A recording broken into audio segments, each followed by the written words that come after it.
आणि वाल्मिक कराडला धोका नेमका कुणापासून आहे ते सुद्धा आपण पाहूया। बीडमध्ये कराडची टोळी आणि बबन गित्ते या दोन टोळ्यांमध्ये वर्चस्वाची लढाई सुरू असल्याची चर्चा नेहमीच रंगते। दरम्यान निवडणुकीच्या काळात कराडनं खोट्या गुन्ह्यामध्ये अडकवल्याचा आरोप गित्तेकडनं केला जायचा।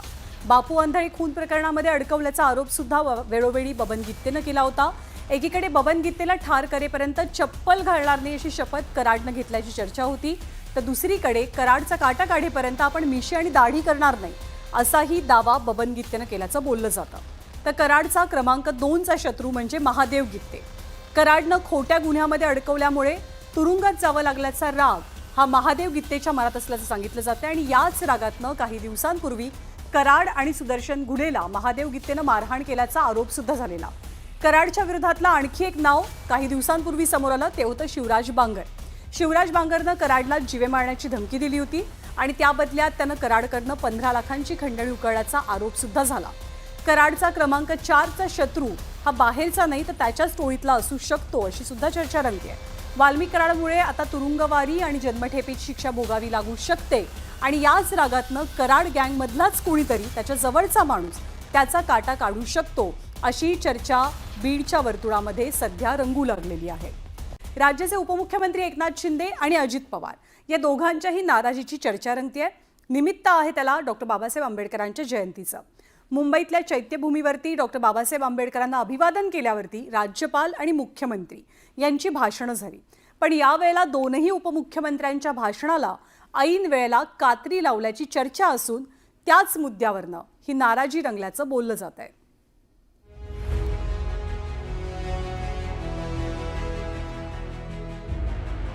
भारतरत्न डॉक्टर बाबासाहेब आंबेडकर यांना जयंती निमित्तानं राज्य सरकारकडून अभिवादन करण्यात आलं। यावेळी राजशिष्टाचाराच्या नुसार मुख्यमंत्री देवेंद्र फडणवीसांनी भाषण केलं, पण मुख्यमंत्र्यांच्या भाषणापूर्वी उपमुख्यमंत्री एकनाथ शिंदे आणि अजित पवारांचं भाषण नियोजित होतं, मात्र ऐनवेळी त्यांची भाषणं काही झाली नाही। त्यावरून दोन्ही उपमुख्यमंत्री नाराज झाल्याची चर्चा राजकीय वर्तुळात रंगली। त्यावर विचारलं असता एकनाथ शिंदेनी हे उत्तर दिलं।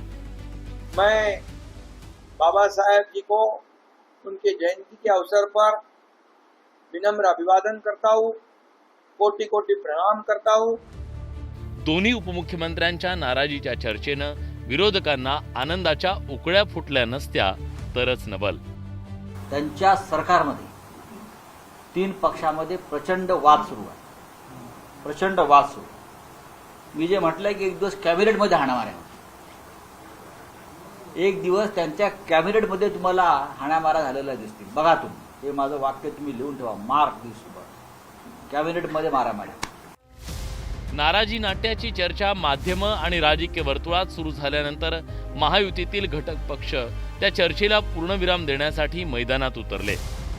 मला वाटतं कोणी भाषण दिल्याने मोठं होत नाही, भाषण नाही दिल्याने काही मोठं होत नाही, त्यातून काही नाराजी व्यक्त होत नाही। भाषण नाही दिलं असेल, वेळेमुळे काही असेल तर मला माहिती नाही, पण भाषणामुळे आम्ही नाराज होणारे नेते नाही आहोत। खूप समन्वयाने चाललाय। एका रक्ताची 4 माणसं घरामध्ये असतात, तिथे भांड्याला भांडं लागतं। तिथे तर वेगवेगळ्या पार्श्वभूमीचं, अजितदादांची पार्श्वभूमी वेगळी, एकनाथ शिंदेची वेगळी, देवेंद्रजींची वेगळी, अशी वेगळ्या पार्श्वभूमीची माणसं जेव्हा एकत्र काम करतात त्यावेळेला खळखळ नाही झाली तर हलवून बघायला लागेल की जिवंत आहेत की गेले। खळखळ आहे याचा अर्थ ते जिवंत आहेत, खळखळ आहे त्याचा अर्थ ते आपली खळखळ व्यक्त करतात। व्यक्त नाही केली तर म्हणून आजारी पडतो, व्यक्त करायचं असतं। डॉक्टर बाबासाहेब आंबेडकर जयंती निमित्तानं होणाऱ्या अभिवादन सभेत दरवर्षी राजशिष्टाचाराच्या नुसार भाषणांचा क्रम असतो आणि त्यानुसार भाषणं होतात, मात्र दोन्ही उपमुख्यमंत्र्यांना काही संधी मिळाली नाही। त्यावरून नवा वाद रंगल्याचं पाहायला मिळालं। Bureau report, news 18 Lokmat.